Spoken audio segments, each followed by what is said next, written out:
Baik, Assalamualaikum warahmatullahi wabarakatuh. Kami dari kelompok 14 ingin membawakan materi tentang metabolisme Fe atau zat besi. Nah, langsung saja perkenalkan anggota kelompok kami. Yang pertama Astiana Dwianti, yang kedua Aulitus Syahrah, yang ketiga Dita Reski Alfiani, yang keempat Jeffreno Robert, yang kelima Brian Melano. Nah, langsung saja pemateri pertama. Oke, metabolisme Fe atau zat besi merupakan salah satu mineral yang dikenal sebagai zat gizi mikro atau mikronutrien. Tidak bisa dipungkiri bahwa Fe adalah nutrisi yang sangat penting untuk tubuh manusia, meskipun tergolong mikronutrien atau dibutuhkan dalam jumlah yang sedikit.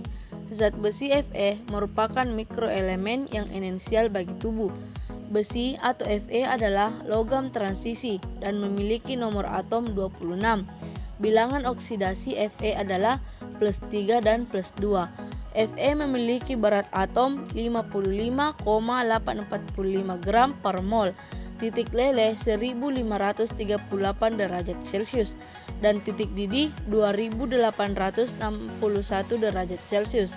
Besi adalah logam dalam kelompok makromineral di dalam kerak bumi, tetapi masuk kelompok mikro dalam sistem biologi. Definisi besi juga merupakan logam transisi yang memiliki sifat sangat kuat, tahan panas, mudah dimurnikan, tetapi mudah korosi, sehingga memerlukan logam lain untuk melindungi besi dari korosi. Fe adalah logam esensial bagi tubuh yang dalam dosis tinggi bersifat toksik. Baik, selanjutnya pengaruh besi dalam tubuh manusia. Terdapat dua pengaruh.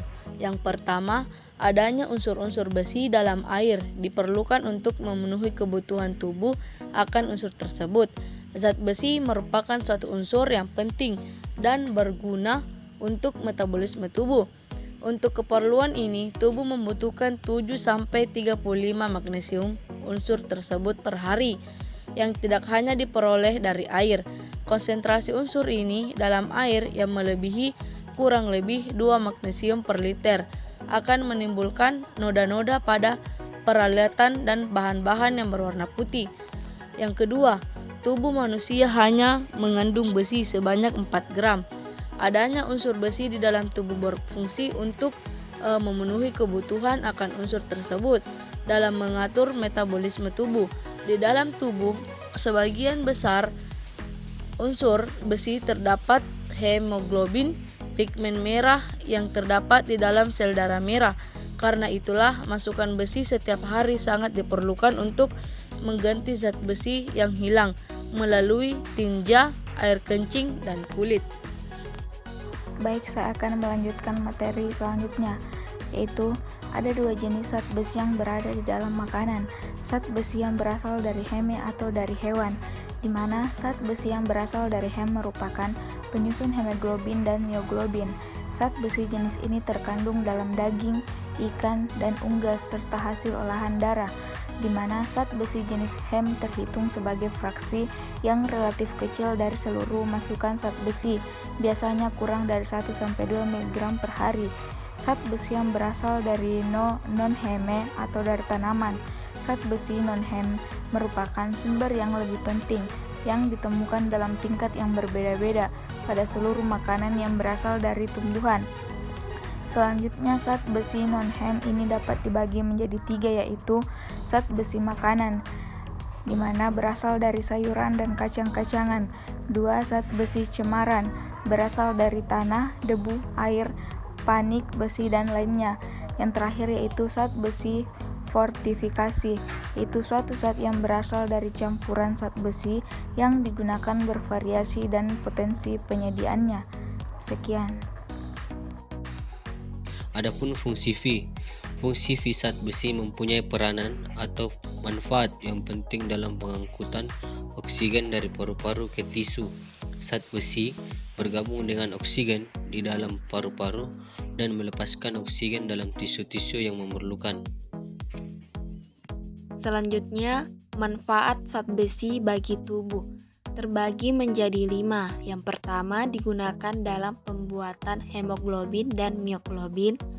Yang kedua dapat mencegah anemia. Yang ketiga menormalkan imunitas. Yang keempat meningkatkan kekebalan tubuh. Yang kelima dapat menyembuhkan kerontokan. Dalam dunia medis, zat besi sering dipergunakan sebagai terapi penyembuhan.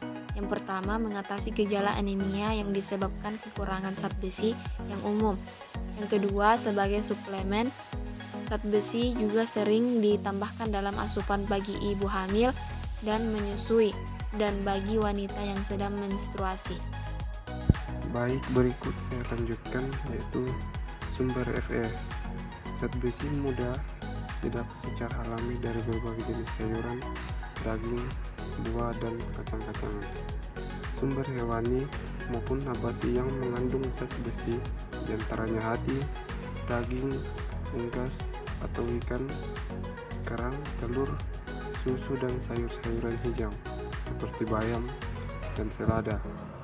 Selain itu, zat besi juga terdapat di beberapa buah-buahan dan kacang-kacangan seperti apel, semangka, anggur, dan jeruk. Baik, dari paparan materi, adapun kesimpulan dapat saya ambil yaitu berdasarkan beberapa uraian pada pembahasan dapat disimpulkan bahwa Fe memiliki banyak manfaat atau fungsi bagi tubuh, fungsi vital dalam dunia medis maupun kesehatan. Sumber Fe bisa diperoleh dari hewani maupun nabati. Adapun faktor yang dapat mempengaruhi penyerapannya yaitu bentuk besi, asam organik, asam fitat, dan asam oksalat, tanin, tingkat keasaman lambung, faktor intrinsik, dan kebutuhan tubuh. Baik, cukup sekian dari paparan materi kami. Wabillahi taufik wal hidayah. Wassalamualaikum warahmatullahi wabarakatuh.